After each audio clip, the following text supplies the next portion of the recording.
Grabación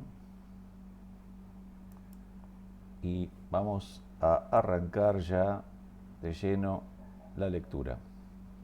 Somos lo que somos y estamos lo que estamos. Bueno, habíamos dejado en la pregunta 31 que se estaba tratando la cuestión de los imperios.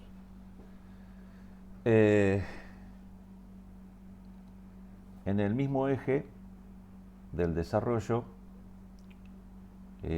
Santiago se plantea esta pregunta: ¿es imposible o posible una sociedad política universal? La idea filosófica de imperio es una idea límite que, respecto de los cursos diapolíticos y metapolíticos que confluyen gracias al concepto cuarto de imperio metapolítico que tratamos anteriormente en el encuentro pasado, aparece como una catábasis, una figura de la dialéctica, la catábasis, consistente en una estrategia progresiva y convergente en la que el desarrollo regular de dos o más procesos, mantenidos según una ley de identidad, se resuelven por su confluencia, como teorema científico, o se resuelve como una configuración técnico-tecnológica, constituyendo el límite externo de los confluyentes. Para sintetizar, la catábasis es cuando dos o tres entes, dos o más, tres, cuatro o más entes, en una progresión dialéctica se van unificando. ¿Sí? Se van unificando y lo que sale de esa unificación es distinto a todo lo anterior, aunque lo contiene. ¿Se entiende? Esa es la figura dialéctica de catábasis. Entonces, un imperio se va formando por catábasis, ¿sí? Muchos estados y unidades políticas que van confluyendo.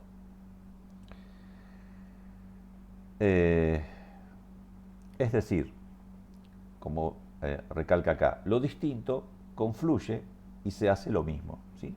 Lo mucho, lo distinto, va confluyendo y se hace lo mismo. Y confluye en el curso del desarrollo diapolítico de las relaciones de un estado sobre otros estados parciales, cada vez en mayor número, y cuyo límite es la totalidad de los estados existentes, es decir, la humanidad distribuida políticamente. ¿Sí?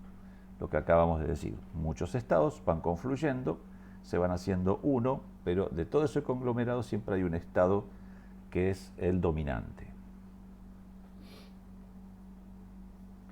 En esta perspectiva, la idea filosófica de imperio se contrapone a la idea anarquista de humanidad como sujeto político unido, sujeto que nunca ha existido y que nunca existirá. Por esto que decimos que la humanidad no es una totalidad atributiva. También confluye en el curso de desarrollo del sujeto titular del imperio, que primero, como condición de sujeto del Estado hegemónico sobre los estados subordinados, a los cuales ha de mantener en su soberanía, ha de desarrollarse en cuanto idea límite, hasta que el imperio mismo, por el ejercido, no lo sea por el Estado hegemónico. Este rol es propio de los imperios diapolíticos y precisamente es un rol ejercido por el emperador, en tanto que símbolo del orden total o impersonal que preside la coordinación de todos los estados. La constitución del emperador se establece así como autoridad orientada al coorden de todos los estados, incluido su propio estado, lo cual, no obstante, lleva a la contradicción de que una autoridad que no se base en su poder imperial, que no pueda considerarse positiva y efectiva sino abstracta, es un imposible político. Y esa es la idea filosófica de imperio, lo que no significa que haya que renegar de ella. Pues la estructura de la idea filosófica de imperio, que no es otra cosa que la idea filosófica de sociedad política universal, se reproduce una y otra vez en la historia, efecto de procesos dialécticos obligados que solo al recorrerlos puede ser posible apreciar su imposibilidad. Es decir, la idea de representar o de abarcar un todo es una idea teleológica desde el punto de vista político para un Estado que quiere convertirse en imperio. Y es una idea límite, en tanto que es una idea como objetivo estratégico a alcanzar, por más que nunca se alcance. La idea entonces filosófica de imperio, de sociedad política universal, sigue viva en los proyectos políticos sobre la paz perpetua, 1795, inspirados por el filósofo prusiano Immanuel Kant, cuya intención es ilegalizar las guerras mediante la Federación Universal de Estados.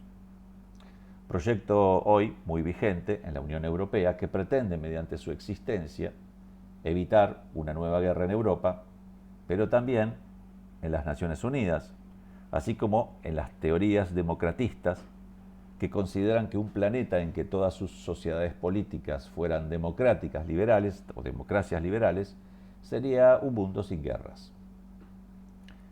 Así lo pensó el politólogo estadounidense Francis Fukuyama en su texto El fin de la historia y el último hombre, de 1992, donde expuso que tras la caída de la URSS, la historia había terminado, incluida la lucha de clases, y que entrábamos a una eternidad capitalista, democrática, cosmopolita y pacífica. Fin de la historia que defendieron algunos comunistas, tanto dentro como fuera de la URSS, aun cuando para Marx, como ya vimos, el comunismo representaría el fin de la prehistoria humana y no de la historia. La idea de sociedad política universal, en cuanto a idea límite, encontraría su función política efectiva.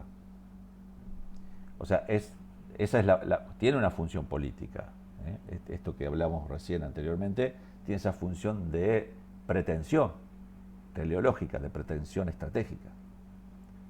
No obstante, no en lo referente a utopía situada más allá de la historia, sino como una idea límite revertido, replicable a las situaciones históricas determinadas en la medida en que en ellas sea posible disociar el poder de un Estado del poder de un imperio, en tanto que sociedades políticas de distinto tipo.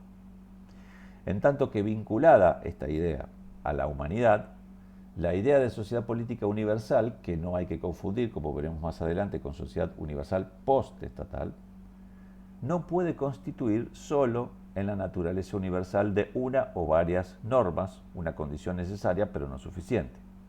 La idea filosófica de sociedad política universal o de imperio como idea práctica debe asumir una morfología política y según los tipos de dicha morfología.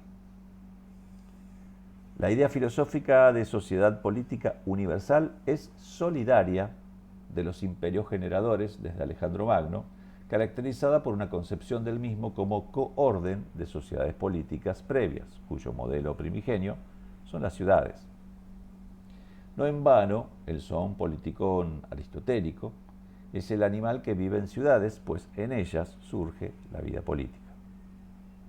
El imperio macedonio proyectó la organización de la humanidad por medio de su organización en ciudades libres, de suerte que consistiría en sembrar de ciudades autónomas todos los territorios incorporados al imperio, llenar todo de Alejandrías. El imperio romano mantuvo este modelo y tras su caída, la idea filosófica de imperio fue reorganizada dentro de la morfología de reinos y ciudades-estados republicanas.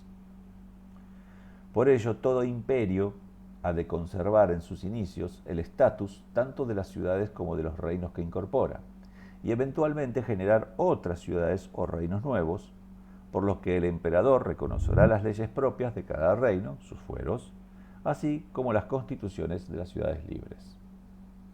El emperador puede dividir su imperio en reinos, virreinatos, etc., por razones de herencia, pues así no destruye el imperio en sentido filosófico, sino que lo desarrolla. Por ello, la historia universal puede ser recuperada como proyecto filosófico no metafísico desde una historia de los imperios universales a través de la cual se da la historia de la dialéctica de clases y de estados, en tanto que esos imperios se definen en función de una humanidad que no puede existir previamente a ellos y a sus proyectos políticos, que son precisamente los que de manera efectiva y política tratan de definir a la humanidad. Es decir, así como decimos que los imperios son los que implantan los modos de producción, los imperios también son los que implantan una idea de humanidad. En resumen, la historia universal es la historia de la dialéctica de imperios universales, por medio de la que se da la lucha de clases y de estados a escala universal. Todo lo que no sea esto no es política, sino etnología o antropología.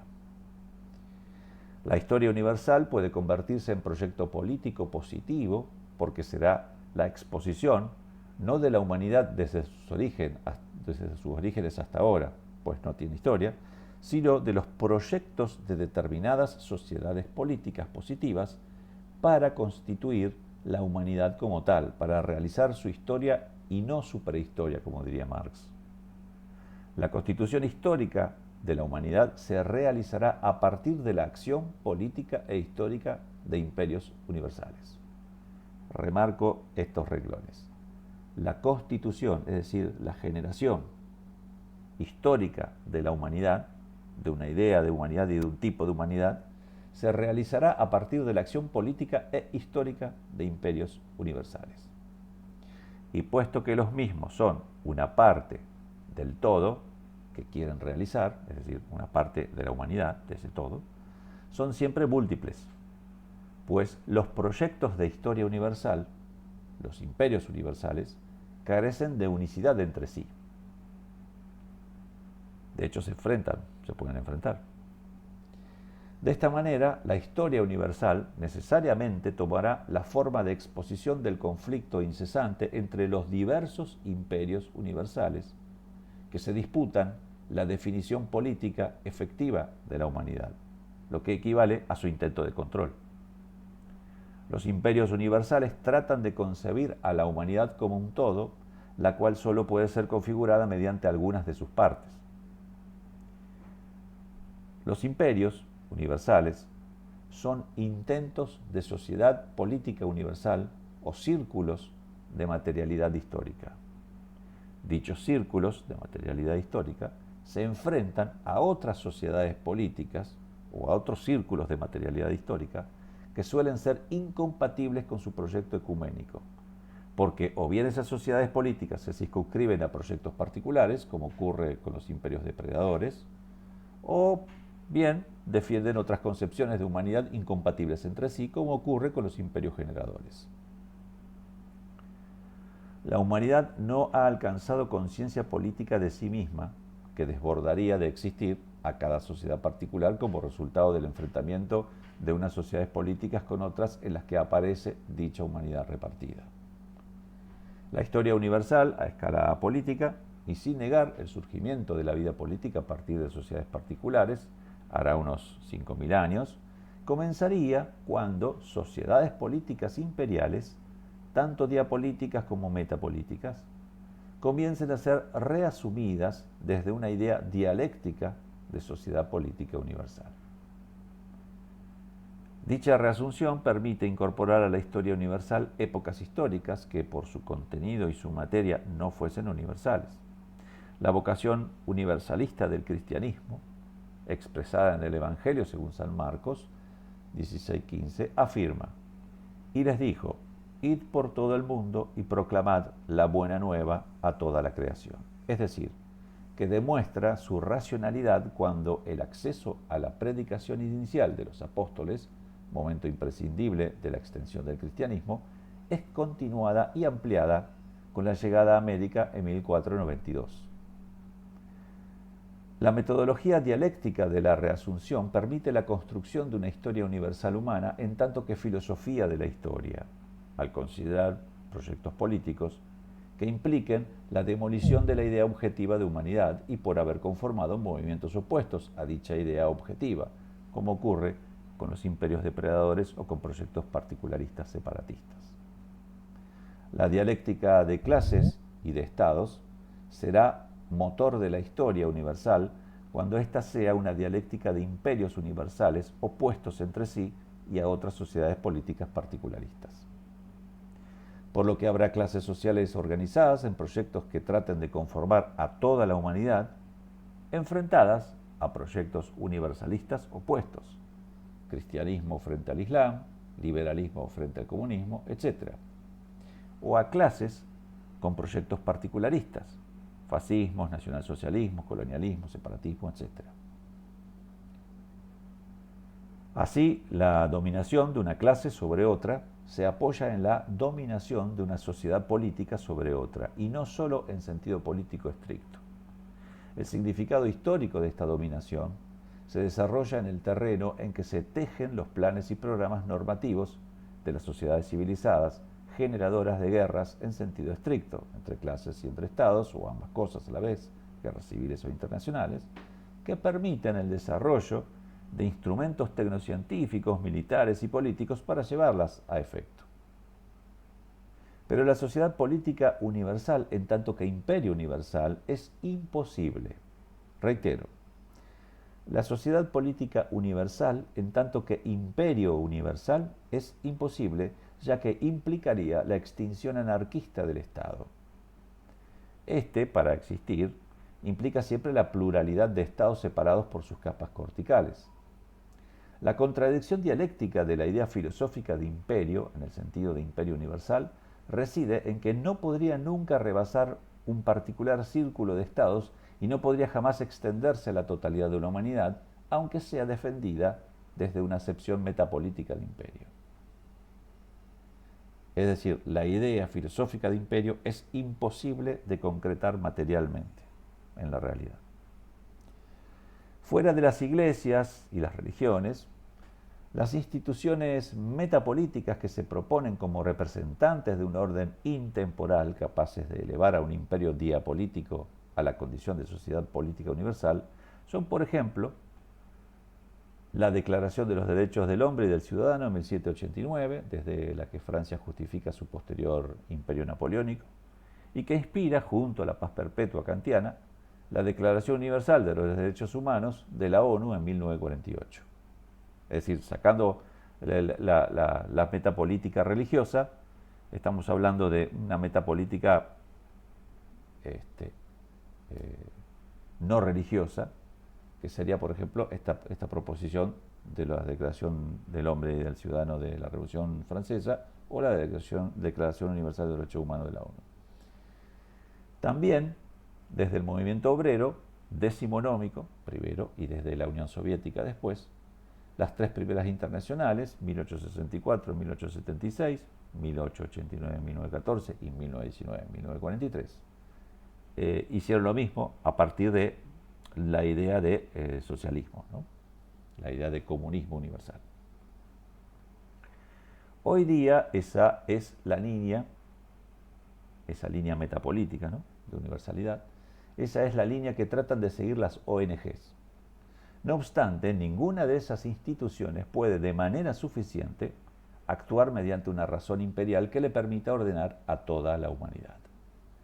La idea filosófica de imperio requiere desbordar el concepto diapolítico del mismo, incorporando algún principio metapolítico en su contenido, pero engranado con un poder político, atención a esto, tienes que estar engarzado con un poder político real del que pueda afirmarse que se gobierna indirectamente por él, es decir, desde una estructura estatal.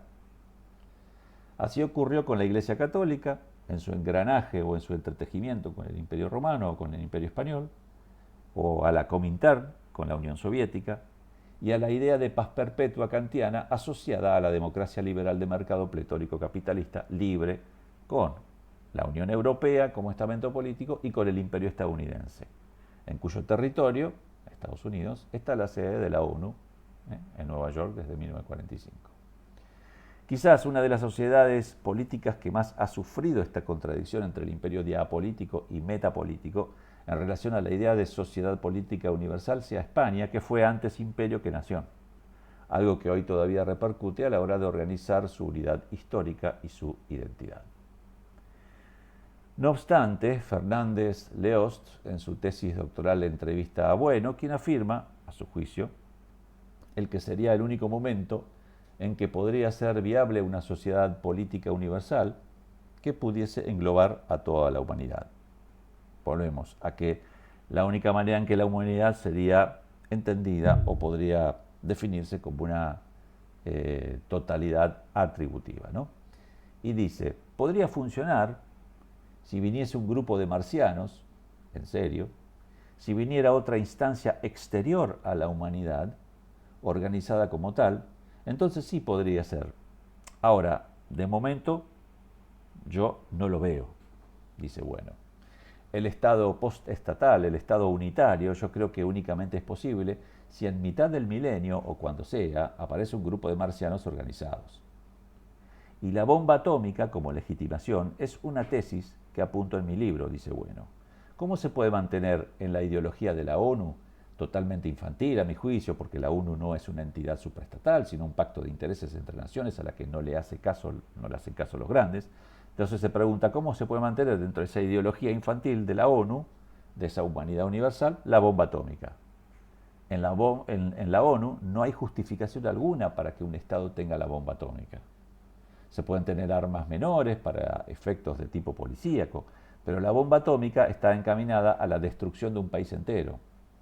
La justificación que pueda darse, dice Bueno, y que yo he visto insinuada alguna vez, es que la bomba atómica no se tiene para el Estado, sino en nombre de la humanidad.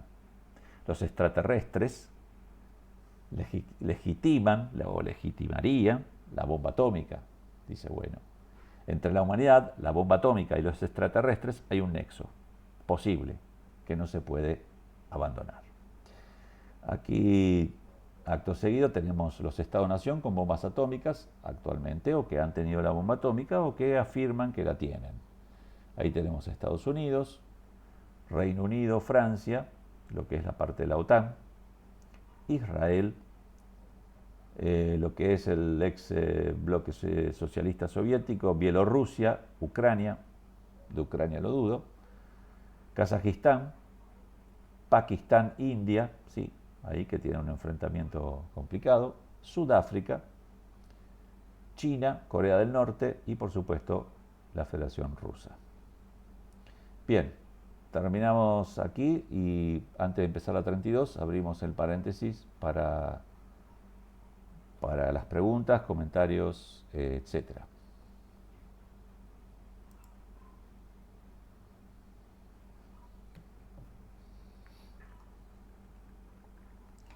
Bueno, supongo que, no sé si se entendió lo que es, a lo mejor se necesita puntualizar qué es diapolítica y qué es metapolítica.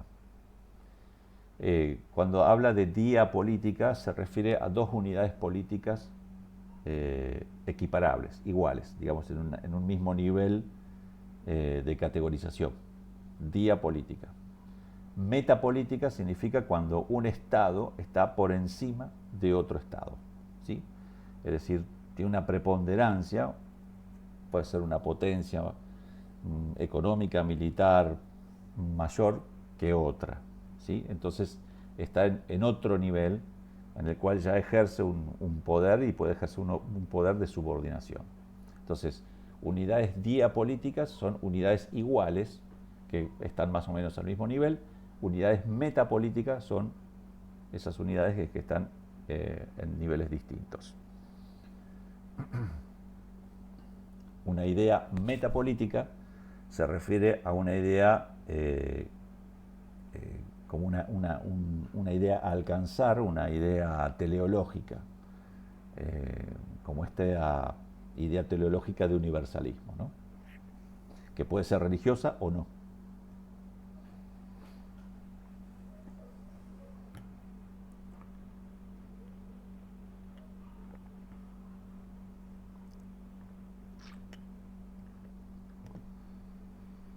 Bueno, no sé si el calor los tiene callados hoy. A mí me tiene destruido el calor. Pero bueno, si alguno quiere hacer un aporte. Sí, Ignacio, adelante. Gracias, Mariano.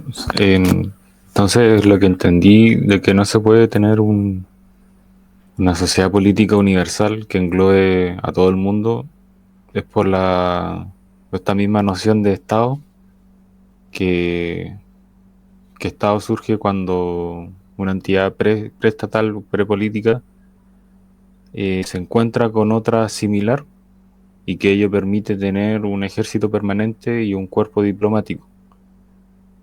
Y en este caso, si hubiera un imperio universal, dejaría de haber un otro, por así decirlo, político, otro imperio o otro estado del mismo nivel, y dejaría de ser justificable tener ese ejército o ese cuerpo diplomático. O sea, entiendo que o sea, en esa parte filosófica está la idea de que no sería un imperio, o dejaría de ser un imperio una sociedad política o cualquier término que pueda llegar a ser esa como supuesta comunidad universal, por así decirlo.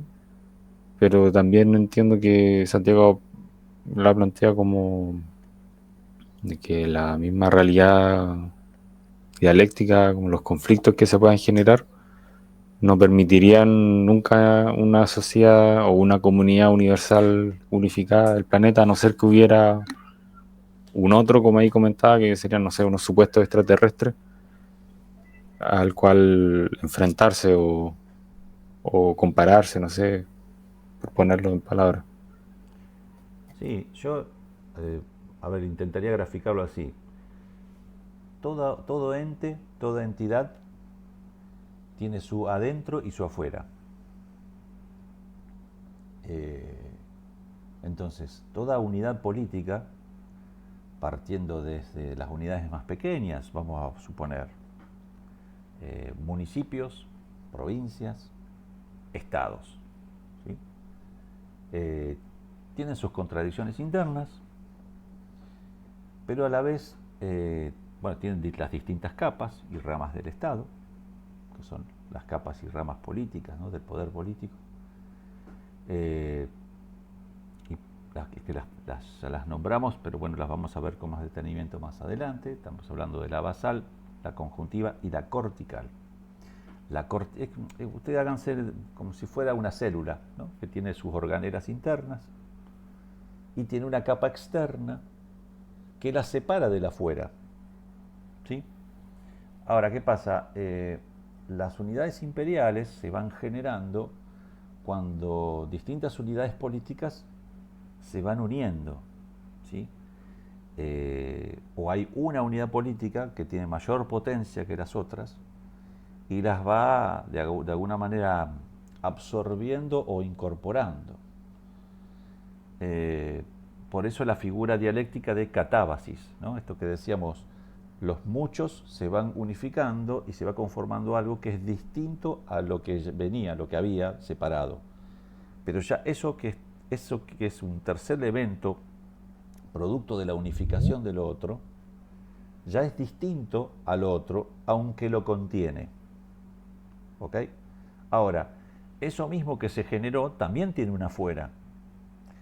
Probablemente ese afuera sean otros estados, otras sociedades políticas u otros imperios. ¿Sí? Entonces, nunca va a existir una idea de englobamiento generalizado, total. ¿Por qué? Porque, como dijiste hoy en vos, hay distintas contradicciones. Y esas contradicciones generan estos conflictos y estas separaciones que son dinámicas. ¿Sí? Eh, y como dice Bueno al final, la única manera que él ve que pueda llegar a existir una sociedad universal que se conforme a una comunidad es de vuelta con lo externo, ¿sí?, con una amenaza externa. Sí, Daniel, adelante. Hola Mariano. Sí, creo que mi pregunta iba a ser la misma del camarada, solo que me queda un poco ya, me queda ya clarísimo a lo que se refería Santiago y en el sentido de que no existe la humanidad como en un sentido universal. Ah, porque como lo venía yo entendiendo en el sentido de que tiene que estar en un contraste con una otra edad externa. Eh, pero ya si lo bajamos a nivel de imperios, estados y de clase, ya eh, pese a que creo que, corrígeme acá si estoy mal, creo que estoy mal, pese a que todos los imperios buscan su universalidad, eso es en el sentido de como lo planteas, creo que es imposible por lo que vienes explicando, si no estoy mal, por que debe haber una otra edad. Como, bueno, lo que ya decías tú de explicándolo como de la célula, como lo va absorbiendo, pero igual en esa unión sigue habiendo una externalidad. Claro, a ver, en el texto dice en una parte, la humanidad no precede a los imperios, sino que los imperios conforman a la humanidad. Claro, cada imperio, cada entidad política, me atrevo a decir, desde una religión, desde una ideología política, tienen una idea metapolítica de humanidad. El marxismo-leninismo habla de también la revolución mundial, proletaria mundial, porque equipara a la humanidad al proletariado. Entonces tiene una idea teleológica, filosófica de humanidad. El imperio español y el imperio romano, a partir de la cristiandad, ¿sí? El imperio romano a partir de la cristiandad, el imperio español a partir de la cristiandad católica, tiene una idea de universalidad, de humanidad universal. Todos hijos de Dios. Todos los hombres son iguales y tienen alma. De ahí está lo de la controversia de Valladolid en 1550, cuando paran la conquista y dicen, momento, a ver, esta gente de este nuevo continente que estamos conquistando, ¿tienen alma? Tienen alma, entonces son hijos de Dios, son parte de la humanidad. Entonces, tienen esa idea, ¿no? Esa idea filosófica de universalidad. Ahora, esa idea de universalidad es vehiculizada y concretada solamente a partir de un ejercicio político imperial, a partir de los imperios. Así como los imperios implantan los modos de producción, también implantan la visión que tienen de la humanidad. ¿Sí? Claro, lógicamente se pueden encontrar dos imperios en pugna, en conflicto. Cada uno de los imperios tiene una idea de humanidad. De hecho es así. Cuando las cruzadas, que peleaban las fuerzas del cristianismo contra las fuerzas del Islam, tenían ideas universales, y la tienen, ideas universales de humanidad distintas. ¿Sí? Lo mismo con el marxismo-leninismo y el capitalismo. Tienen ideas de universalidad de la humanidad distintas. Que puedan llegar a imponerla es harto difícil. De hecho es, según lo que decimos desde el materialismo político, imposible, porque siempre va a haber resistencias. La única manera de que la humanidad se pudiese llegar a unir, en algunos términos más básicos, es precisamente esto, en la amenaza externa. ¿Por qué? Porque cada imperio, por ejemplo, como unidad política, tiene una amenaza externa. La monarquía católica peleaba contra el cerco islámico, y por eso fue la lucha de 7-8 siglos en contra del Islam en la península ibérica, para liberar la península ibérica. Es decir, tenían dos filosofías, dos concepciones metapolíticas distintas de humanidad. Ninguna de las dos se impone. Se van ganando territorio, van ganando a lo mejor en un momento histórico que otro, se impone una u la otra, pero nunca se impone universalmente, ni siquiera hoy. Ustedes ven que hay una plataforma islámica, hay una plataforma eslava ortodoxa que tiene una idea de humanidad, hay una plataforma calvinista, luterana, hay una plataforma, si se quiere, hispánica, católica, hay distintas ideologías, desde el marxismo-leninismo, el materialismo político, que somos tributarios del marxismo-leninismo también, o del liberalismo. Digo, ahí el mismo Kant tiene una idea de humanidad totalmente diferente, ¿no? Con lo cual no pueden ninguna de ellas subordinar a las demás de manera total. Tal vez parcialmente sí, pero no total.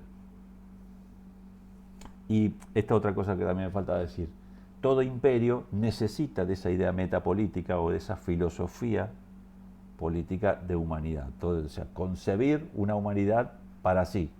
¿Qué tipo de humanidad queremos nosotros? La Unión Soviética decía, ¿qué tipo de humanidad queremos nosotros? La revolución proletaria mundial, en donde se implantara el comunismo a nivel global. ¿Qué idea de humanidad tiene el catolicismo? Bueno, somos todos hijos de Dios, todos tenemos alma, somos todos hijos de Dios a partir del bautismo, ¿sí? Reconociendo a Cristo. Una idea necesaria de todo imperio, si no un imperio no va adelante, si no tiene esa idea metapolítica, entre otras cosas, ¿no? Es una cosmovisión. Listo, me queda claro. Gracias, Mariano. De nada, al contrario.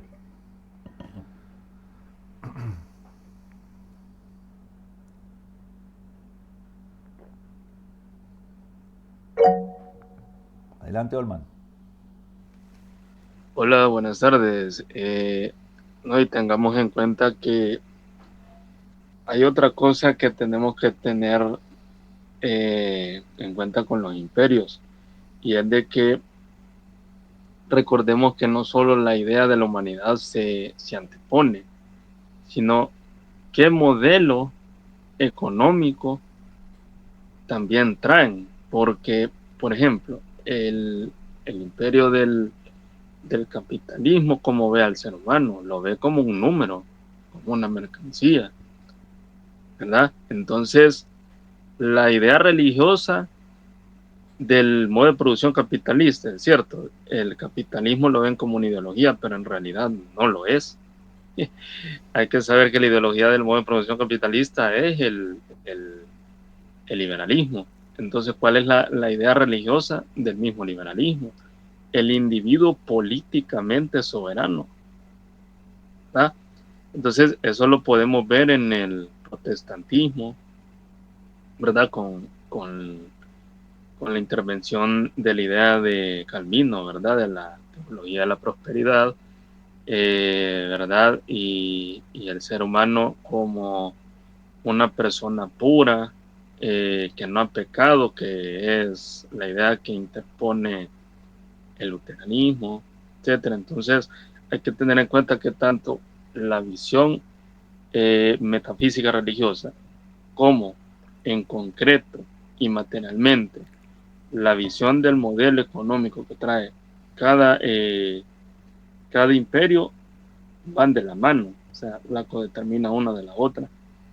Entonces creo que hay que tener en cuenta que nosotros como marxistas, ¿verdad? Como marxistas comunistas en constante aprendizaje de la séptima generación, tratando de ir siendo postcapitalistas, nuestra visión vendría siendo como plataforma ver a la persona, ver al sujeto como parte del colectivo y sabiendo que desde su particularidad va a ir aportando parte de su conocimiento, parte de su sabiduría, de acuerdo a su capacidad, de acuerdo a su necesidad y hasta donde pueda aportar. ¿Por qué? Porque hay que tener en cuenta que la humanidad tampoco va a ser universal en sentido de necesidades. Pueden corregirme ahí con lo que he dicho. Sí, aportaste una cosa interesante, la visión que tiene el liberalismo del sujeto, que es el individualismo metodológico, digamos. Sí, tiene una visión de una universalidad. De hecho, lo especifica Margaret Thatcher cuando dice no hay sociedades, hay solo individuos. Bueno, eso es una idea metapolítica que tiene el anglocapitalismo imperial, depredador, de su idea, digamos, de humanidad. Por lo tanto, sí, todos esos valores culturales, religiosos, políticos, históricos, confluyen en una idea de humanidad que cada imperio quiere imponer. Por eso decimos, no existe una humanidad previa como tal, sino que la humanidad se construye y se constituye a partir de lo que cada imperio quiere imponer como humanidad. ¿Sí? Bueno, vamos a continuar entonces con la 32. Dice, política equivale a civilización. Morgan y Engels coincidieron en dividir la evolución de la humanidad en 3 etapas, que después la paleoantropología, la paleobiología y la arqueología, junto con la historia y los estudios prehistóricos, siguen utilizando, pero con otros nombres, debido, digamos, a lo polémico y políticamente incorrecto que son o que serían los términos utilizados por Morgan y Engels. Apenas estos se utilizan, aunque vienen a decir lo mismo que los actuales profesionales de las disciplinas antes mentadas. Y bueno, esas etapas son las siguientes. Primera etapa, el salvajismo. Corresponde a la etapa histórica del Paleolítico, en la que las sociedades naturales humanas se organizaban en bandas, clanes, tribus de cazadores y recolectores. La gran cantidad de recursos naturales a disposición de estas sociedades era explotada de manera mínima, muy tosca y rudimentaria, pero ya se producían herramientas con técnicas que permitían su acumulación y traspaso de generación en generación. Diversas especies de homínidos, hasta quedar solo la nuestra, el Homo sapiens, vivieron en la etapa del salvajismo. Es la etapa más larga de la existencia del ser humano, ya que abarca hasta un 99% de la misma. Pues, si incluimos a los primeros homínidos, separados evolutivamente de los simios, abarca desde hace 2.600.000 años prácticamente, hasta hace unos 12.000 años. Este periodo se acaba con la transición epipaleolítica o mesolítica, en la que ya se asientan en territorios específicos los hombres con una división de tareas mucho más compleja. ¿Sí? Entonces, tenemos la primera etapa, que es esa etapa de bandas, clanes, tribus, de lo que es el Paleolítico o el llamado salvajismo, por Morgan y Engels, que abarca desde 2,5 millones, 2.600.000 años, hasta 12.000 años. ¿Sí? Que es esta etapa bien rudimentaria del salvajismo. Segunda etapa viene la barbarie. Corresponde a la etapa histórica del Neolítico y de la Edad de los Metales, subdividida esta en la de bronce, la de cobre y la Edad de Hierro. Si quieren hacer una mnemotecnia, hagan B, C, H en orden alfabético. Edad de bronce, edad de cobre, edad de hierro. Abarca desde hace unos 9.000 años, tras los 3.000 años de transición epipaleolítica, ¿no? Que decíamos desde los 12.000 años anteriores, hay unos 3.000 años de transición epipaleolítica, hasta, contando desde los 9.000 años, hasta llegar en algunas regiones geográficas al año 1200 a.C., aunque en otras dejó de desarrollarse ya hacia el 3000 a.C. Es, digamos, la época en que se asienta, la del Neolítico, es la época en que se asienta la agricultura, la ganadería, la pesca, la alfarería, la producción manufacturera, el armamento, la orfebrería, la construcción de casas y poblados, el almacenamiento del grano, la selección artificial de las especies animales para la producción ganadera y para la caza, y guarda de las propiedades personales, la decoración de hogares, el lenguaje completo articulado y los primeros connatos de escritura. Es la época de las filiarquías, de la protopropiedad antropológica, de la división manufacturera del trabajo, del surgimiento de la técnica y de todos aquellos elementos que permitieron luego la generación de la vida política. Entonces, salvajismo, 2,5 millones de años hasta 12.000, barbarie, que es el Neolítico, previa a una etapa intermedia ahí de epipaleolítico, que la barbarie iría del 9.000 hasta el 3.000 aproximadamente, donde empieza a aparecer entre el 3.000 y el 4.000 a.C. la escritura cuneiforme.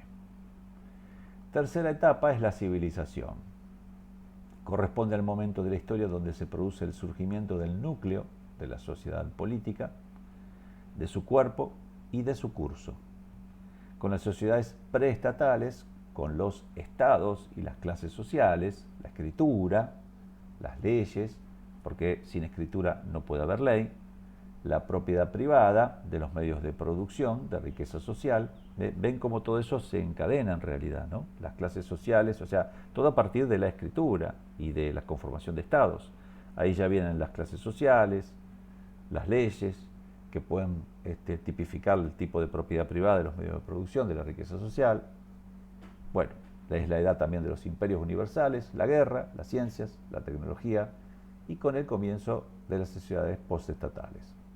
Abarca diversos modos de producción, despotismo hidráulico, esclavismo, feudalismo y capitalismo, que es el actual. También diversas etapas de transición entre estos modos de producción, que se suman a las ya mencionadas prehistóricas, epipaleolítico y edad de los metales, como son la antigüedad tardía, una transición entre el esclavismo y el feudalismo, que abarca del siglo III al siglo VIII, y el mercantilismo, que abarca de finales del siglo XV a finales del siglo XVIII. ¿Sí? Entre el feudalismo y el capitalismo estaría el mercantilismo. En esta época se propone, desde el materialismo histórico, un nuevo periodo de transición, el socialismo, entre el modo de producción capitalista y el hipotético modo de producción comunista que le sucedería. Según Engels, en El origen de la familia, la propiedad privada y el Estado, de 1884, la civilización es, pues, el estadio de desarrollo de la sociedad en que la división del trabajo, el cambio entre individuos que de ella deriva y la producción mercantil que abarca a una y a otro, alcanza su pleno desarrollo y ocasionan una revolución en toda la sociedad anterior. La vida política es la vida desarrollada en ciudades, sin las cuales no hay sociedades políticas de ninguna clase. Por lo tanto, la política como vida y como acción equivale a civilización. Bueno, abrimos aquí un pequeño paréntesis y si quieren charlamos algunas cuestiones. Pero bueno, me parece que está bastante claro y corto esto y conciso, las etapas en que, digamos, dividen el desarrollo histórico tanto el antropólogo Morgan como Engels.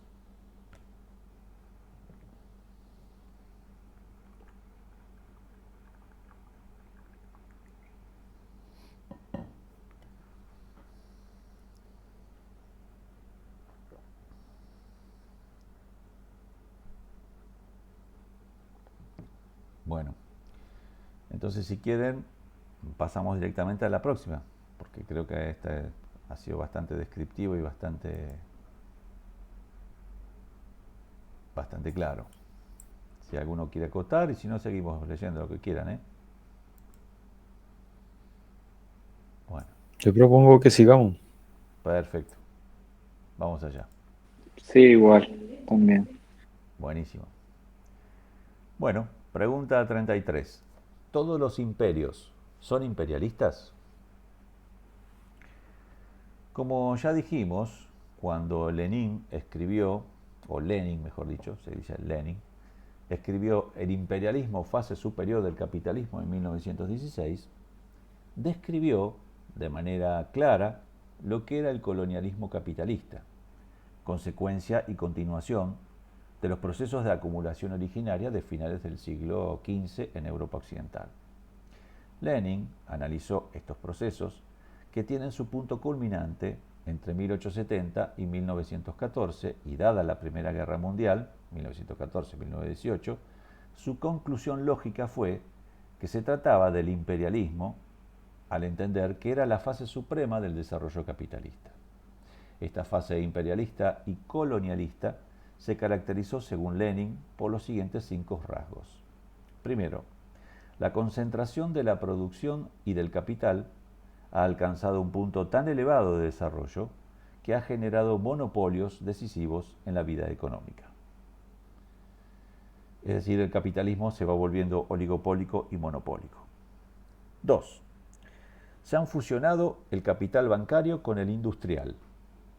y se ha formado una oligarquía sobre la base de un nuevo capital resultante de aquella fusión, la oligarquía financiera, una gran burguesía especializada en la gestión, producción y acumulación del capital financiero. Es decir, nace de la fusión del capital bancario y del industrial el capital financiero.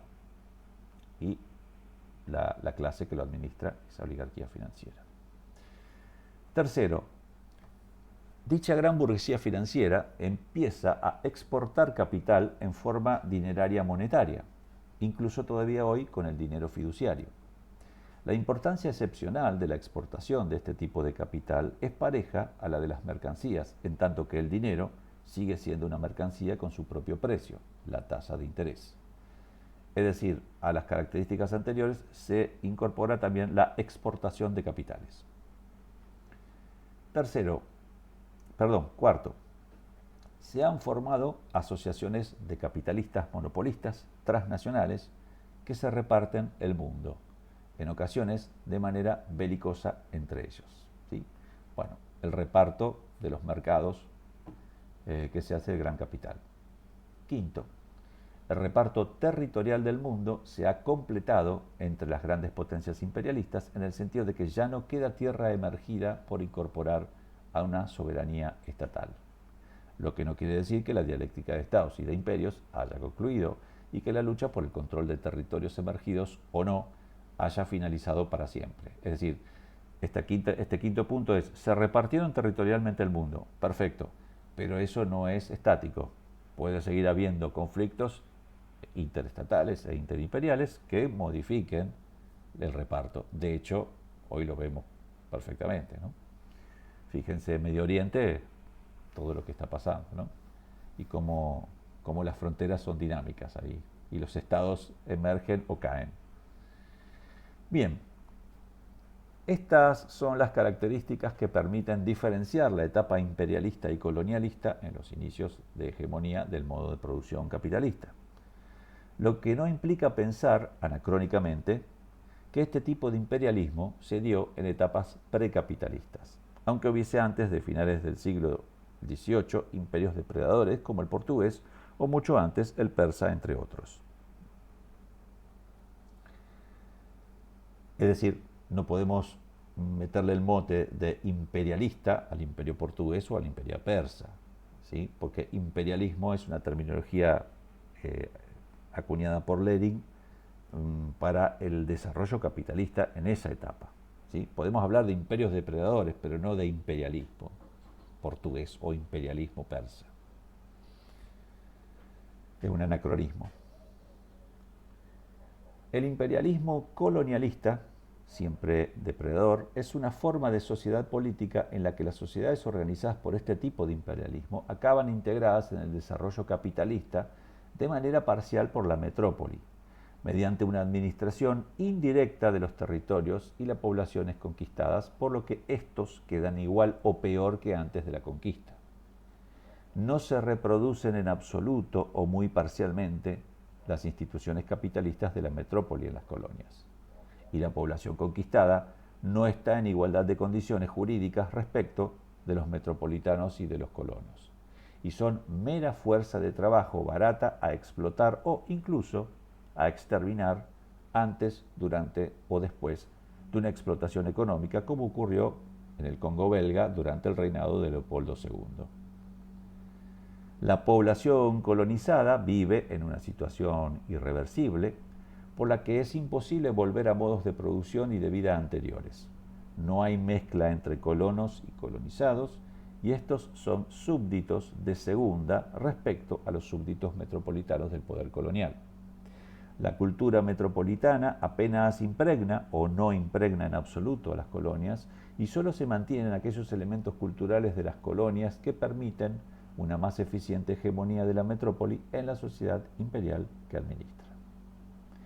El imperio portugués supuso el puente inicial entre el proceso de acumulación originaria capitalista a fines del siglo XV y el colonialismo abiertamente capitalista de los imperios neerlandeses y británicos ya desde el siglo XVII, que después siguieron Francia y España a partir del reinado de Carlos III, 1716-1788, desde 1759, de Carlos III, desde 1759 hasta su muerte, aunque nunca en el grado extremo de las potencias imperiales antedichas, ¿no? Estados Unidos, Alemania, Italia, Japón, la Rusia zarista o la misma Bélgica. Y si bien es cierto que hubo imperios depredadores antes de finales del siglo XV en otras partes del mundo, desde Lenin decir imperialismo es decir colonialismo, aunque decir colonialismo no es decir imperialismo. Reducir el imperialismo a colonialismo es un error, pues ha habido imperios generadores precapitalistas y no colonialistas. Y tratar de reducir anacrónicamente todos los imperios de la historia anterior al modelo colonial capitalista es, si cabe, un error aún más grave que el anterior.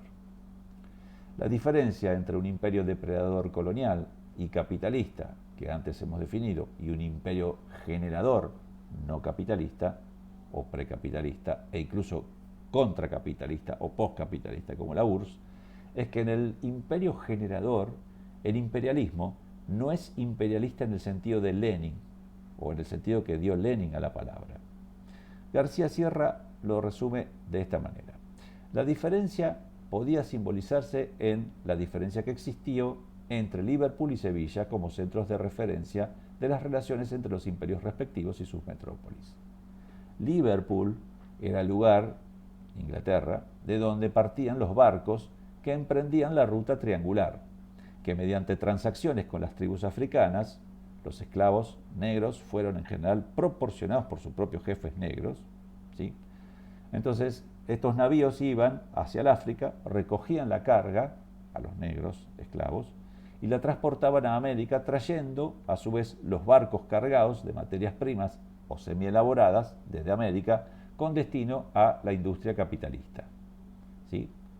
Triangulada entonces de Liverpool a África, África a Norteamérica, Norteamérica a Liverpool de nuevo. Sevilla, el lugar que centralizaba el movimiento de los barcos en su casa de contratación, controlada por la corona, que invertía el oro, la plata o los demás bienes, no ya tanto en la creación de una industria capitalista cuanto en sufragar los gastos del imperio o en inversiones no productivas de los encomenderos que regresaban a España o de los nobles o mercaderes enriquecidos. Dice, esta diferencia de ritmo estructural, marcada ya desde los orígenes respectivos, está en el fondo del carácter depredador a escala molar del imperialismo inglés, por un lado, y del carácter no depredador del imperio español, por otro. Diferencia que dará lugar también a paradojas tales como la constituida por el hecho de que Inglaterra pudo prohibir la esclavitud antes que España.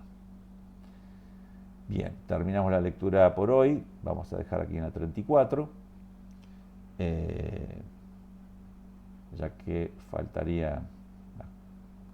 Bueno, si quieren, hacemos un esfuercito y leemos esta última, la 34. Pero si quieren, hacemos un paréntesis aquí. Sí, claro, Iván, el dinero es una mercancía más. Claro que sí. Sí. Es una mercancía particular, ¿sí? Es la mercancía comodín, es intercambiable por todas las otras mercancías, pero sí, es una mercancía más. De hecho, bueno, las monedas se compran y se venden.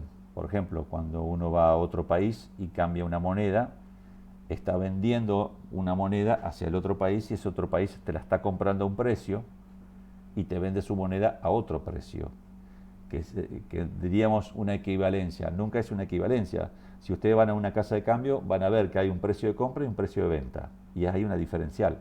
Ese diferencial es el que se queda el Estado que te vende la casa financiera y el Estado que te hace el cambio de moneda.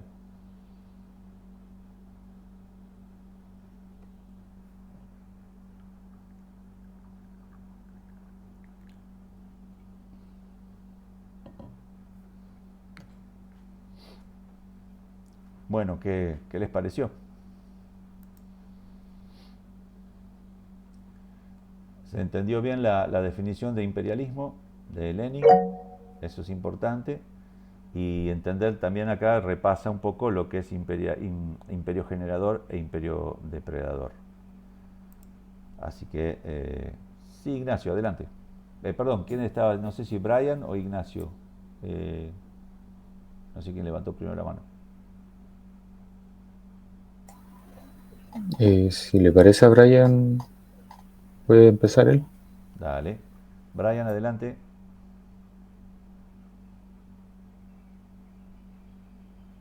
Ah, Sí, yo Brian. no levanté la mano.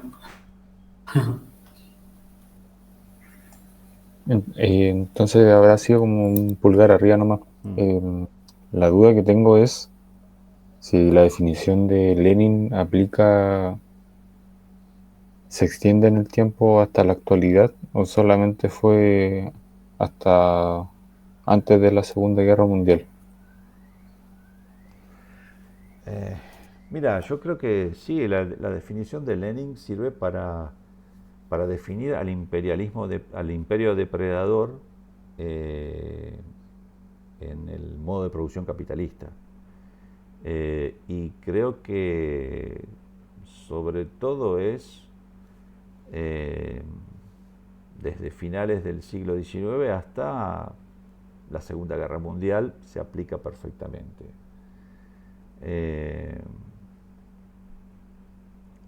Después yo creo que sí, que los países, sobre todo las grandes potencias, ejercen un tipo de imperialismo, eh,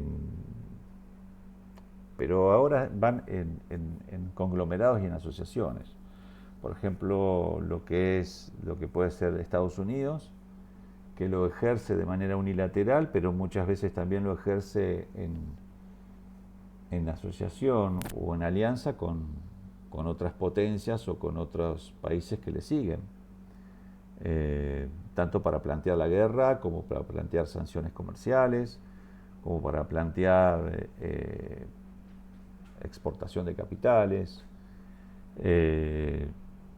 Yo creo que sigue teniendo vigencia la definición de Lenin, porque seguimos, por más que el capitalismo se va reconfigurando, seguimos en el modo de producción capitalista, ¿no? Tal vez no con esa descripción exacta que hacía Lenin en ese momento histórico, pero sigue habiendo, para mí sigue teniendo vigencia un montón o sea, de estas descripciones, de estas características con las cuales, valga la redundancia, caracterizaba Lenin esa etapa del desarrollo capitalista. De hecho, por ejemplo, si tomamos a Estados Unidos como la potencia capitalista por excelencia, hoy por hoy,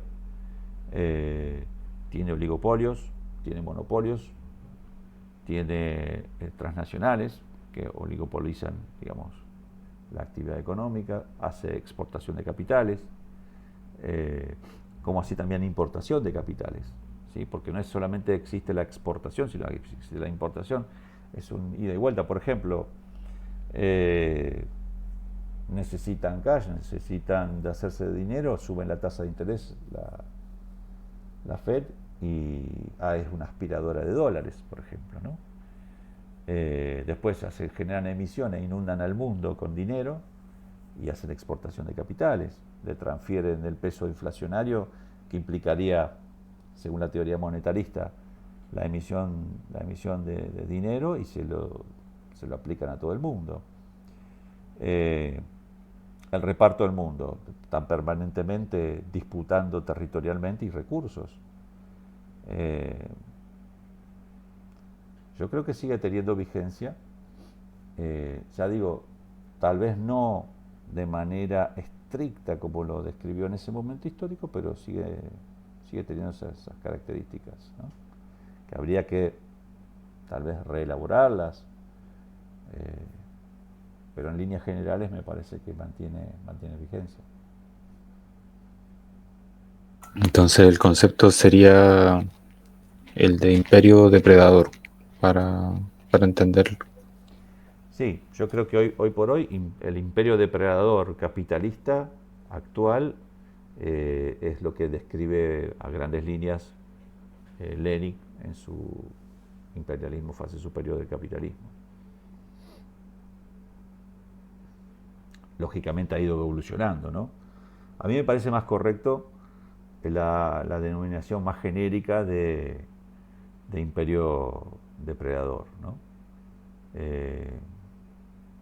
Creo que aparte tienen más elasticidad para definir otras conformaciones imperiales, y creo que la de Lenin se circunscribe mucho al momento histórico del capitalismo en ese momento en el cual lo describía, ¿no? Pero bueno, a grandes líneas me parece que los aportes y las caracterizaciones de Lenin siguen teniendo vigencia para el imperio depredador capitalista. Lo que es el colonialismo, básicamente, ¿no?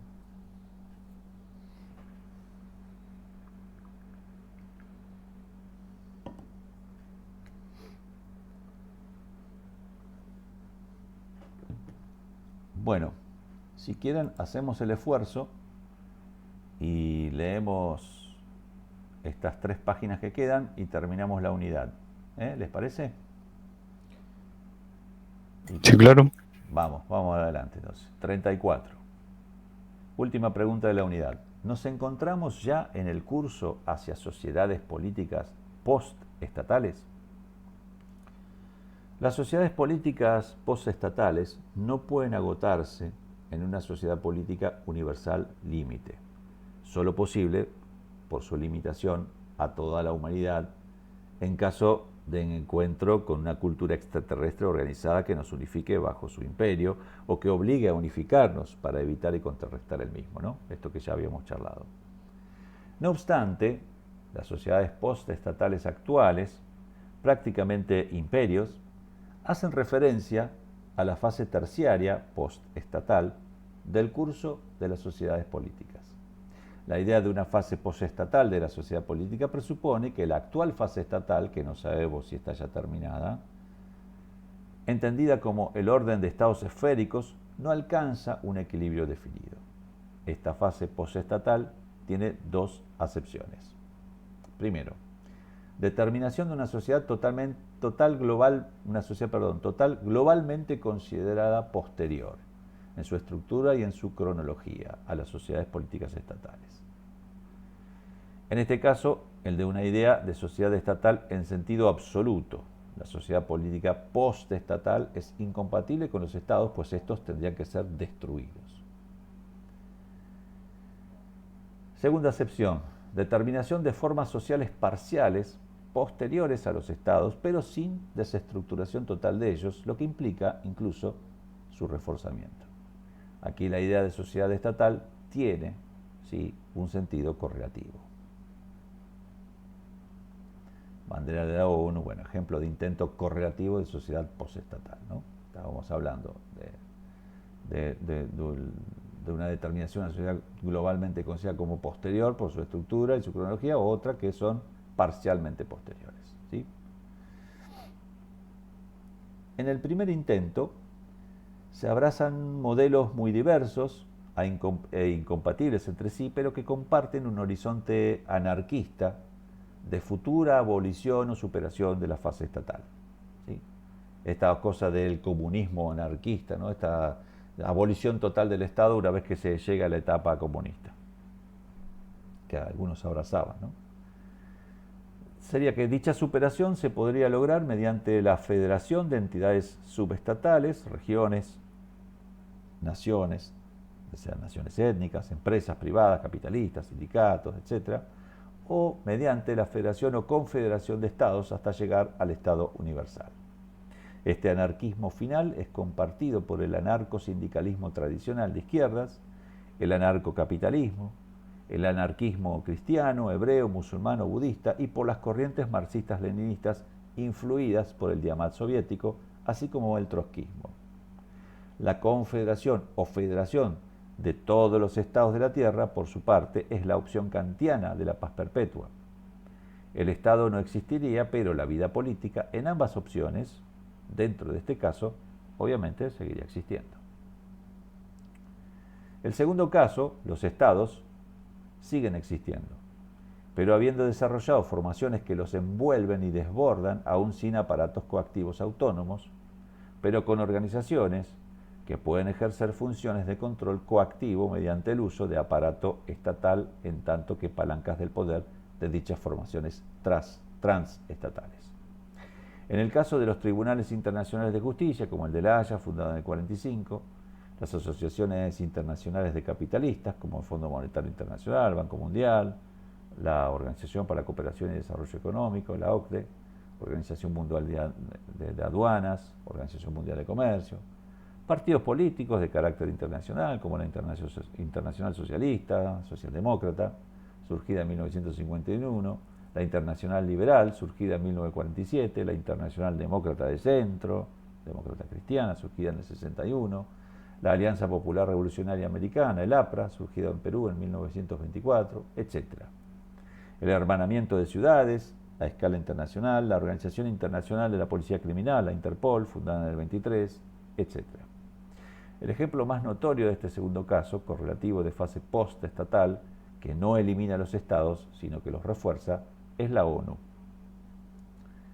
Se puede decir, por tanto, que la fase postestatal es ya parte de nuestro presente y que su curso comienza, propiamente hablando, con el modo de producción capitalista, que conforma por primera vez en la historia una estructura económica cuya recurrencia es indisoluble de la vida política de la que surge, aun habiendo economía en anteriores modos de producción.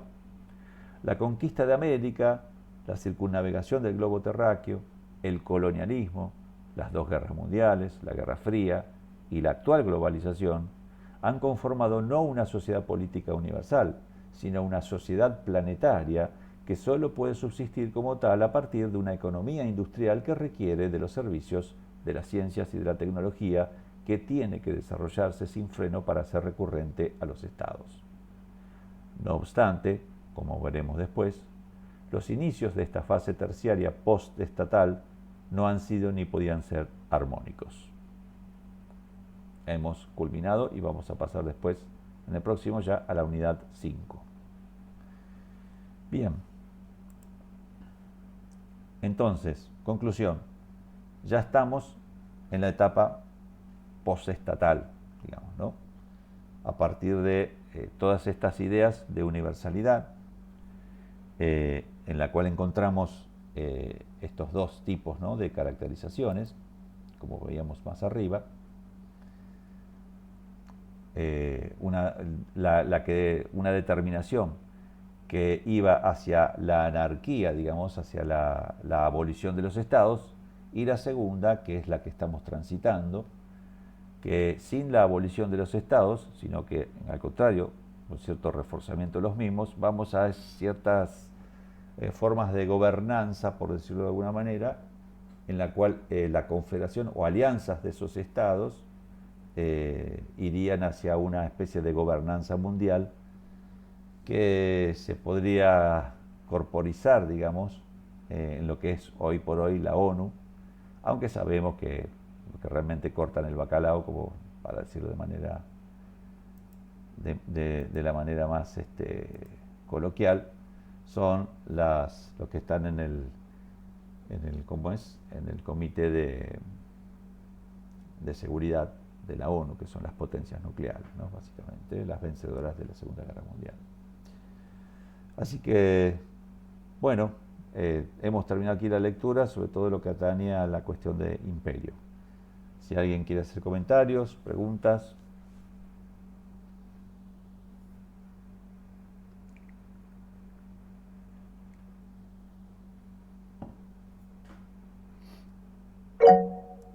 Adelante, Ignacio. A mí me entra la duda sobre la diferencia entre esta idea de sociedad planetaria con la sociedad política universal. Entiendo que la idea de sociedad surge con la conformación de un Estado. Sí, a ver, ahí lo que se refiere en esta última pregunta es si ya estamos en una etapa postestatal, ¿sí? El Estado presupone una forma de organizar el sustrato antropológico, digamos, ¿no? Una forma política que se da de organización. que tiene, por supuesto, poderes, ramas, o sea, capas y ramas de los poderes del Estado, tiene un núcleo, un, un cuerpo y un curso, pero esta continua evolución nos lleva a la etapa actual, en la cual estamos transitando a partir de la implantación del modo de producción capitalista, a partir de la circunnavegación del globo, a partir de esto que actualmente vemos que es la globalización, que es la implantación del modo de producción capitalista con sus modulaciones o con sus variantes de superación, como puede ser el socialismo con características chinas, ¿no? Pero que sigue predominando en el mundo ese modo de producción implantado históricamente ya hoy a nivel planetario. Entonces esto nos lleva a entender que hay una interrelación entre todos los estados y que esa interrelación sí o sí va generando instituciones que implican, digamos, esa interconectividad y esa interrelación. Ahora bien, están la versión utopista, por decirlo de una manera, esa que también decimonónica, que hablaba de ese horizonte anarquista de que iríamos hacia una abolición de los estados, y esta otra que se está imponiendo en la realidad, que es la confederación de estados en organismos supranacionales que son una instancia de convivencia, por decirlo de alguna manera, que está tomando, digamos, su curso real, ¿no? Digo, por ejemplo, la ONU es la cristalización o el intento de cristalización, previamente a esto era la Liga de las Naciones, una idea que es la idea kantiana, ¿no? De la paz perpetua y de la armonía, que intenta construir esta idea, ¿no? de sociedades postestatales. Entonces, a partir de la implantación del capitalismo a nivel global, se está transitando sin la destrucción de los estados, no como la idea anarquista de la abolición de los estados, hacia una especie de sociedad global, sociedad mundial, universal, pero sí vamos hacia formas universales sin perder, digamos, las construcciones estatales. Lo que identifica Santiago ahí son esas dos corrientes en las cuales está en pleno desarrollo todo esto, ¿no? No sabemos hacia dónde nos va a llevar en un futuro. Pero no sé cuál era la duda, Ignacio, entonces. Vos decías de sociedades estatales, no sé qué preguntabas finalmente. Sí, es que me había confundido en la parte de que la idea de sociedad en sí no puede separarse de la idea de un Estado. Entonces, y si antes se estaba hablando que no puede haber una sociedad universal o un imperio universal, aquí se habla de una sociedad, ¿cómo era? Planetaria. Claro, o sea, como ya habíamos dicho, los imperios va conformando su idea metapolítica o de filosófica de humanidad. Dentro del capitalismo global, que es lo que se ha impuesto, se intenta imponer esta idea, ¿no? de humanidad y de asociación, pero en lugar de llevar la corriente de esta corriente anarquista de abolición del Estado, es una corriente de reforzamiento de los estados dentro de una especie de federación, como sería la Organización de Naciones Unidas. Es un intento de llevar adelante un ideal, ¿no? Que en realidad para mí encubre las verdaderas relaciones de poder y de dominación. pero no se está buscando, incluso por ejemplo ahora con la asunción de Trump, esto se ve mucho mejor, no se está buscando ir hacia un universalismo. Trump está rompiendo con esa idea. Esa era un poco la idea demócrata progresista, ¿no? De ir hacia una especie de humanidad sin frontera cosmopolita, pero que era una ideología, ¿no? Una falsa conciencia, como para decirlo de alguna manera, que revestía realmente impulsos imperiales. Trump tiene otra visión y reconduce al imperio norteamericano hacia otro lugar. Sin embargo, lo que se ha visto a partir de la Segunda Guerra Mundial es este intento de kantiano, ¿no? De armonía y de sociedad global, que en realidad en la práctica no existe.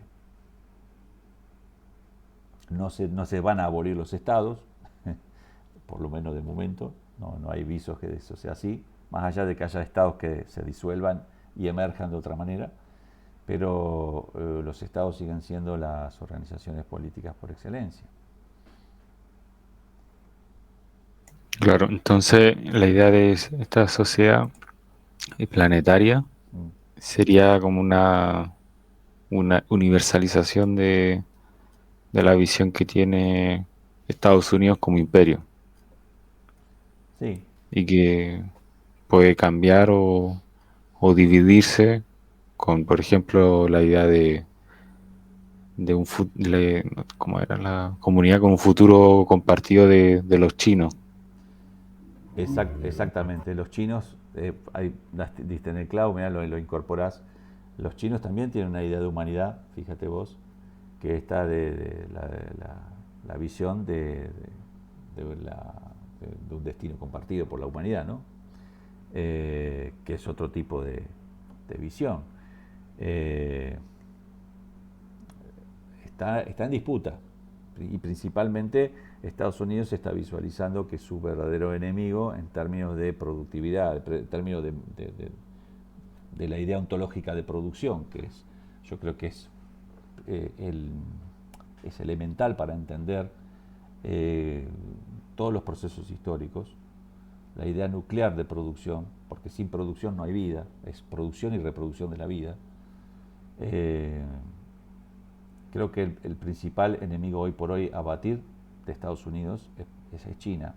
Yo puse en un tuit que 47 años después del gran golpe de timón de Deng Xiaoping, que logró, digamos, el pistoletazo de inicio del despegue del desarrollo bestial de China popular, a partir del desarrollo de sus fuerzas productivas, ¿sí? Los planes y programas desplegados por el Partido Comunista Chino de aprovechar esta deslocalización, o sea, de generar condiciones para la deslocalización de empresas occidentales y el traspaso de tecnología que generaran esas condiciones de desarrollo de fuerzas productivas en China. Esta élite norteamericana se dio cuenta, 47 años después, de que ese error implicó, digamos, la desventaja en el desarrollo hoy por hoy, y que no es lo financiero, no es lo virtual, sino que es el desarrollo material concreto, tanto tecnológico como de productividad, que China le ha sacado la ventaja que le ha sacado. Hoy por hoy, si ustedes ven la cantidad de ingenieros que tiene China con respecto a Estados Unidos, la cantidad de patentes, o sea, de registros de patentes, China ha duplicado prácticamente a Estados Unidos.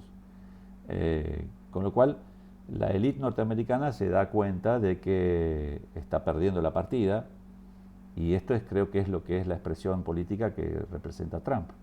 De ahí que vuelta al proteccionismo, vuelta a las sanciones, como un intento desesperado de recuperar lo perdido, del terreno perdido, ¿no? de lo que han perdido en la carrera con respecto a China, que recién se están despertando, digamos, ¿no? Ellos pensaron que manejando la cuestión virtual, la cuestión financiera y ciertas disputas territoriales, geopolíticas, a partir del derrumbamiento de la Unión Soviética, ellos pensaron que dominaban el mundo. No se dieron cuenta que el dragón asiático venía comiéndole los talones y venía desarrollándose de una manera vertiginosa. Y creo que Trump es un poco una especie de ese darse cuenta, ¿no? Le cayó la ficha de que China lo pasó y que tienen que recuperar lo perdido, y que la política de deslocalización, que la deslocalización se genera por la propia lógica del capital. Es decir, si vos le ofreces mano de obra masiva, le ofreces determinadas condiciones para que el capital pueda aumentar su tasa de ganancia, que es lo que básicamente representó China a partir del gran golpe de timón de Deng Xiaoping. Como diría el padrino, es una oferta que no puedo rechazar para el capital. Y el capital no tiene patria. Yo siempre digo, la patria del capital es la cuenta bancaria, la billetera o el bolsillo del capitalista. El capitalista no tiene patria, más allá de que nazca en algún lugar y es una burguesía nacional tal. Pero el capital en sí, como entidad, busca reproducirse a mayor escala y en el menor tiempo posible. Esa es la lógica del capital. Si hay un país o una región que le da esas condiciones, lo que pretende el capital es esas condiciones y que esas condiciones se mantengan. Entonces China representó esas ventajas comparativas para el capital en ese momento histórico y aún hoy lo representa. Lo que trata de hacer Trump es revertir esa tendencia, diciendo que voy a meter sanciones, voy a meter aranceles y voy a darle exenciones impositivas a los que traigan el capital a Estados Unidos y produzcan en Estados Unidos. Claro, 47 años después. Hay que ver si puede revertir esa situación, porque ya a China le sacan mucha ventaja. Claro. Sí, Daniel. Daniel quiere hablar. Sí, Mariano. Para seguir un poco la línea de lo que hablabas, yo ahorita vivo acá en Estados Unidos, en Nueva York, y eso es lo que me genera o sea, ¿qué va a hacer el imperio americano o la política americana para lidiar con esa contradicción en el momento en que, caso hipotético, vuelvan algunas industrias a manufacturar acá en el país? ¿Cómo van a lidiar con esa contradicción en el sentido de instaurar una industria competitiva y a la vez que no extraiga el plusvalor, o sea, que no usen, por decirlo así, mano esclava gringa, por decirlo así, porque se contradecía con el tema migratorio que ahorita él está haciendo? No sé, ¿qué opinas tú? Claro, Estados Unidos, lo que pasa es que, bueno, tiene esa inmigración legal y la ilegal. Lo que me parece Trump estaba planteando era los que estaban ilegales, deportarlos y están haciendo racias o, bueno, en fin. Pero sí es una contradicción, claro, es una contradicción porque para crear condiciones que le interesen al capital, esto es generar condiciones que generen una tasa de ganancia más elevada o más conveniente que la que generan en China, sí o sí tienen que bajar los costos de producción. Y los salarios, diría Macri, son un costo más, con gran lógica capitalista.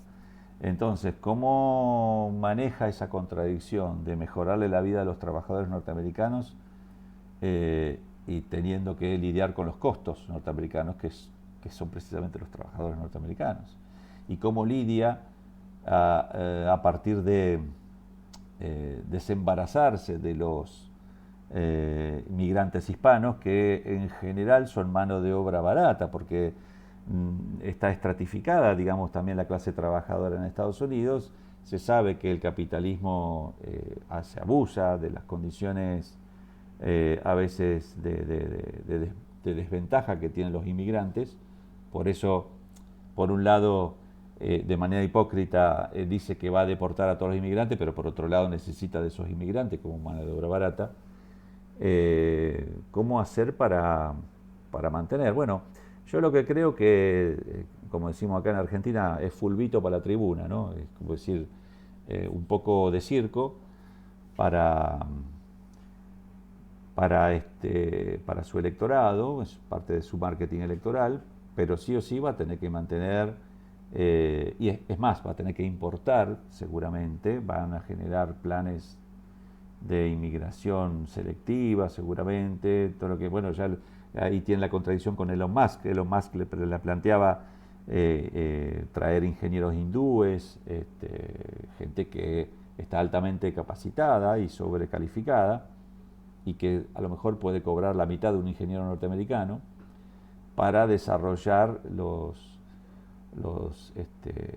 el crecimiento tecnológico que necesita Estados Unidos sí o sí para en la carrera con respecto a China, ¿no? Sí, va a tener que lidiar con un montón de contradicciones. Me parece a mí que no va a ser fácil, sobre todo por el tipo de sistema político que es Estados Unidos.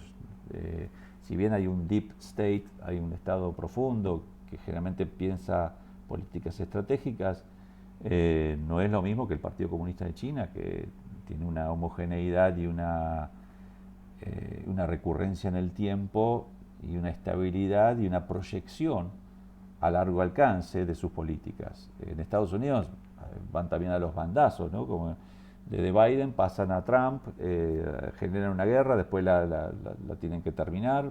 Digo, el caso de Ucrania, que bueno, yo creo que cumplió su objetivo político, que era desconectar a Rusia de Europa, y bueno, ahora hay que terminar esa guerra. Pero sí, creo que el imperio capitalista norteamericano está en una disyuntiva y no sé qué mecanismos va a echar mano para poder salir de esa contradicción.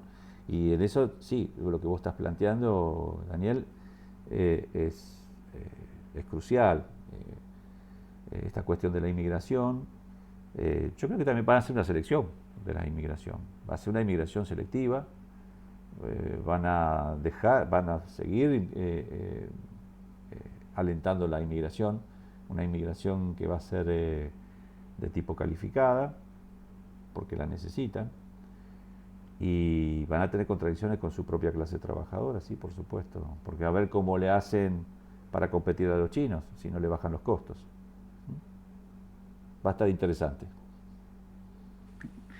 Quiero ver eso. Gracias, Mariano. No, a vos, Daniel.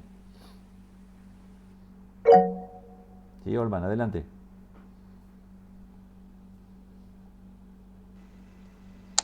No, y también agrego, Mariano, para que Estados Unidos pueda, ¿verdad? Pueda bajar los costos de la producción en el sentido de prestación de fuerza laboral, hay que tener en cuenta algo, que recordemos que en Estados Unidos, un estadounidense, ¿verdad? O un estadounidense, sea señorita, tú acabas de decir algo, no va a aceptar los trabajos que aceptan los iberoamericanos que van como inmigrantes allá, ¿verdad? Porque son trabajos muy cansados, son trabajos muy extenuantes, ¿verdad? En donde de verdad, o sea, el proletario allá ve y siente en carne propia, no lo digo por ponerme metafísico, sino que siente en carne propia cómo es la esclavización en sí y al mismo tiempo la alienación y enajenación del modo de producción capitalista anglosajón estando allá. Entonces, para que Trump pueda adaptar las condiciones de mejora tecnológica y no necesitar tanto de países extranjeros, como el caso de China, tenemos que tener en cuenta la deuda externa que Estados Unidos tiene con China. Eso también. Entonces, yo igual me decanto por lo que acabas de decir, el último, de que sí o sí va a tener que hacer una inmigración selectiva, ¿verdad? Y como decía un sociólogo que escuché este lunes de esta semana en el programa aquí de Salvador, decía, cuando llega un gobernante, llega al estilo de Donald Trump, cuando Estados Unidos cierra puerta, abre ventanas. Entonces, él va a tener que seleccionar qué inmigrantes, tanto que llegan como los que ya están allá, ya sea por ay, se me ha ido el estatus de protección temporal ese, que protege a los inmigrantes, ¿verdad? Y también personas que ya tienen la residencia, ¿verdad? Pueden quedarse, ¿verdad? Porque acordémonos que un estado, sus recursos son limitados, entonces ahí creo que eh, podría ir como la selección selectiva que Trump va a necesitar, porque sí o sí necesita de la mano de obra de los residentes y de los inmigrantes para que ahí se mantenga. Daniel parece que quería hablar. Dale, Daniel. Sí, adelante, Daniel. Vale, ya para ir, para no, para, quiero decir lo último, para no ocuparle más tiempo a Mariano, es que sí, en esta línea, una de las cosas que más me hizo como que me hizo entender la conciencia de clases y radicalizarme fue las simetrías de poder claramente que se ven acá, las contradicciones que se ven grandes rasgos entre quien produce y quien se queda con la ganancia, pero el tema es que la clase trabajadora acá no ve esa contradicción porque en el sentido, no hablando como iberófono, sino con la clase trabajadora americana, porque no ven su contradicción hasta, no la ven en el sentido de que aún pese a sus limitantes, aún logran tener un estilo de vida digno, pero lo que hace también que ciegue, que no sé, que ignoren esta contradicción es quizás que el ciudadano americano acá vive como en una burbuja, no entiende nada de geopolítica, no entiende geopolítica, de política exterior y lo poco que entiende de política interna que tiende a ser administrativa, lo ve como un show, pero eso lo decía Platón, la gente ya no, la gente se guía más por la retórica que por la lógica, entonces prefiere oír a un orador que hable bien, que hable de lo bello y lo sublime, pero cuando le tocan la lógica la gente no capta, no entiende, entonces creo que sí va a ser interesante por esa parte. Yo como iberófono lo quiero ver, ya que pues el estar acá un poco ya uno lo radicaliza, pero bueno, ya ese es otro tema. No, pero es muy interesante lo que introducís, Daniel, porque vos estás en la entraña del monstruo, por decirlo de alguna manera. Yo les recomiendo que sigan a Martín, a Ma Wukong, en Twitter, que es un chico, me parece gallego, eh, que es arquitecto y que vive en China, está casado con una china y hace unos tweets buenísimos que permanentemente informa de la cuestión china y hace las comparativas con el imperio norteamericano. Y sacó un tweet hoy o ayer que me parece muy atinente a lo que estábamos hablando ahora, ¿no? De esto que decís, que la clase trabajadora norteamericana no identifica nada. Eh, bueno, acá te digo, en Iberoamérica también. Una de las grandes trampas de la burguesía es que se autoincorpora al ciclo productivo como una clase productiva. Es decir, le hace creer a los productores directos a los trabajadores que ella también forma parte de la clase productiva, cuando en realidad es una clase extractiva o extractivista. Digamos, el trabajador produce materialmente todo lo necesario para la vida en comunidad, y la burguesía es una clase que vive del trabajador directo, digamos, del productor directo. Es una clase que vive extrayendo permanentemente plusvalía. Entonces, me planteó ahí una diferenciación que está interesante de pensar, de clase productiva y clase extractiva, ¿no? Si el trabajador norteamericano se diera cuenta que trabaja para su clase extractivista o extractiva, y finalmente trabaja para una plutocracia y una gran burguesía norteamericana imperialista, que no solamente le extrae plusvalía a él, sino que le extrae plusvalía del resto del mundo, tal vez cambiaría su visión de las cosas. Pero es cierto, en Estados Unidos los tienen convencidos por el gran aparato de propaganda, porque si hay algo que funciona perfectamente bien y son realmente los mejores del mundo, los Estados Unidos, la clase dominante norteamericana, es su aparato de propaganda. Arrancando desde Hollywood y todo lo que es los medios de comunicación y la producción de contenidos, que lo único que hacen es machacar y exacerbar y fortalecer, digo, las bases de su falsa conciencia, ¿no? De su ideología imperial, inclusive convenciendo a la clase trabajadora que vive en el mejor país del mundo y con las mejores condiciones del mundo. Tal es así que uno de los grandes impactos que ha ocurrido ahora con Red Note, esta red social china, que están migrando muchos, porque como cerraron TikTok, muchos norteamericanos empezaron a migrar a la Red Note, no me acuerdo ahora cómo es el nombre en chino. Había muchos norteamericanos indignados, porque dice, lo que me habían contado de China era toda mentira, viven mejor que nosotros, porque están viendo comparativamente muchas cosas, y como que muchos norteamericanos de clase trabajadora se dan cuenta, no digo que millones ni la gran mayoría de la clase trabajadora, pero muchos de ellos es como que han abierto una pequeña ventanita y están viendo otra cosa, algunos de ellos, ¿no?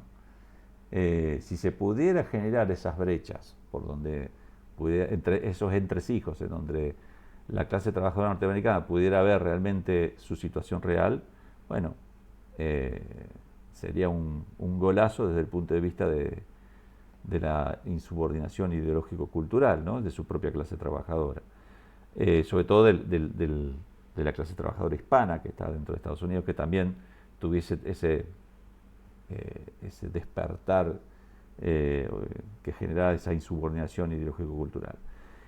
También me preocupa a nivel iberoamericano eso, lo que vos decís, porque no es solamente la clase trabajadora norteamericana, sino todos acá, los trabajadores argentinos, chilenos, colombianos, estamos en la misma. Sí, Daniel, adelante. Disculpe que voy a prender un poquito la luz, aguanta un segundo.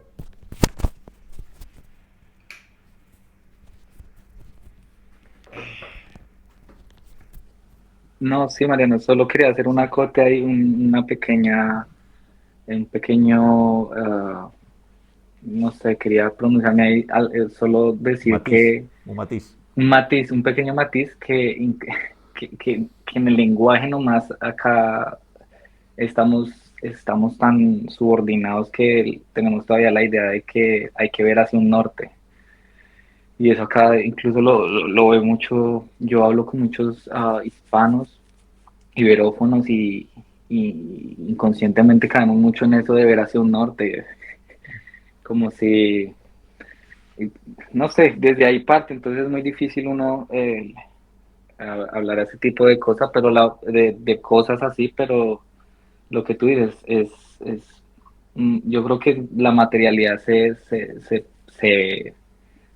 puede palpar por lo menos, entonces es eso y esperar, sí, sí, sí, totalmente de acuerdo, Mariano. Ya, no, solo quería decir eso. El desafío, Daniel, el desafío que tenemos todos acá es hacer consciente la materialidad.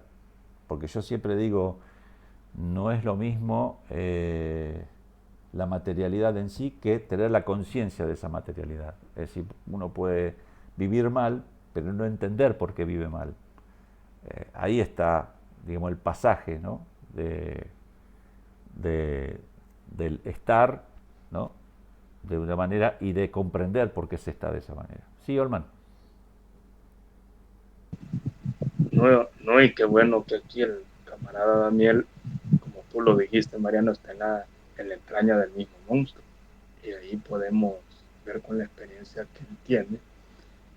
Igual, ¿verdad? Este servidor quizás solo estuvo cuando era un niño en Estados Unidos, pero ya escuchando el testimonio de personas cercanas, ¿verdad? Y también de aquí, de Daniel, nos damos cuenta que no es mentira lo que uno llega a saber, que allá en Estados Unidos, disculpen la palabra, allá llegas a echar verga, sí, como decimos a lo buen salvadoreño, vulgarmente hablando, y allá vas a ver, como dicen metafóricamente los tigres del norte, allá en una jaula de oro, y la jaula de oro nos damos cuenta que la viven más anestesiadamente los estadounidenses, ¿verdad?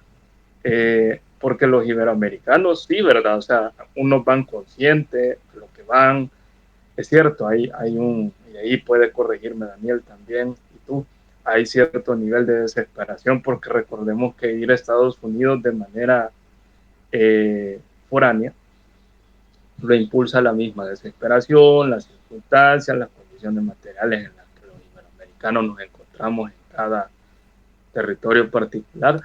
Y creo que como tú acabas de decir también, no es lo mismo estar en las condiciones materiales aparentemente buenas, pero no darse cuenta por qué la manera de prestación de fuerza laboral es tan absorbente, es tan alienante.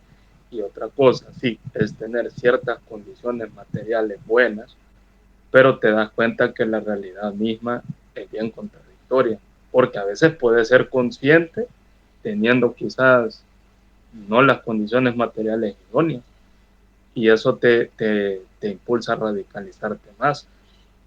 Y puedes tener las condiciones materiales idóneas y estar consciente, y que esa radicalización sea paso a paso, pero siempre sea fuerte, ¿verdad? Entonces, no todos creo que vamos a ir saliendo o es apto, lo voy a decir así, salir de la caverna, ¿verdad? Porque es un trago agridulce y un trago amargo, y como decimos, un cachimbazo acá en El Salvador, que no todos van a resistir, porque allí el inicio empieza cuando uno se da la oportunidad de ir saliendo de la caverna.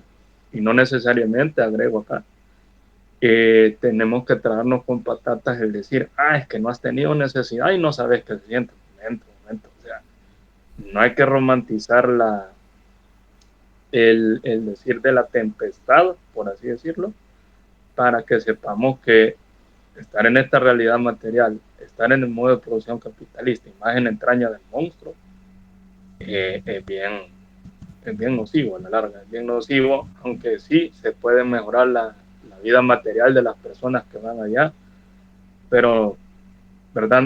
Allá en Estados Unidos vivís con el cinturón socado, el estilo de allá, porque no podés estar estable, así como están los precios del dólar, con un solo trabajo. Necesitas antes 2 o 3 trabajos para subsistir. Así que solo eso. Gracias, Olman. Bueno, si alguno otro quiere hacer algún aporte o como quieran, me van diciendo, y si no, ya vamos cerrando el encuentro de hoy. Ya llevamos 2 horas prácticamente, casi 2 horas, 1 hora 45. Si les parece, si ya no hay más nada para decir, felicitaciones a todos. Bueno, buenas noches Daniel. Los felicito a todos por estar. Estamos ya prácticamente al 33% del libro, y la verdad que se arman debates interesantes, intercambios interesantes, con lo cual me parece a mí muy productivo esta lectura.